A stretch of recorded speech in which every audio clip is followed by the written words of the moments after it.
দর্শক এই মুহূর্তে উপস্থিত আছি রাজধানীর নয়াপল্টন বিএনপি কেন্দ্রীয় কার্যালয়ের ঠিক সামনের অংশে এবং অল্প কিছুক্ষণ সময় আগেই বিএনপির আজকের যে সমাবেশ সে সমাবেশটি শুরু হয় যেটা সেটা এখানে লক্ষ্য করতে পারছি। মূলত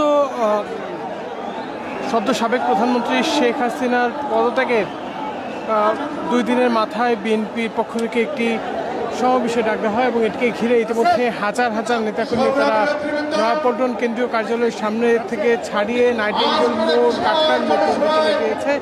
পাশাপাশি অপরদিকে মতিঝিল পর্যন্ত তাদের যেই দুঃখিত আরামবাগ পর্যন্ত তাদের যে মিছিল সে মিছিল এবং উপস্থিতি চলে গিয়েছে। এখানে যে বিষয়গুলো দেখছি আজকে ইতিমধ্যেই এখানে বিএনপি প্রায় সিনিয়র পর্যায়ের সকল নেতাকর্মীরা এসে উপস্থিত হয়েছেন। আমরা মঞ্চে লক্ষ্য করতে পারছি আমির খসরু মাহমুদ চৌধুরী, সুলতান সালাউদ্দিন টুটু, মির্জা আব্বাস তারা এসে উপস্থিত।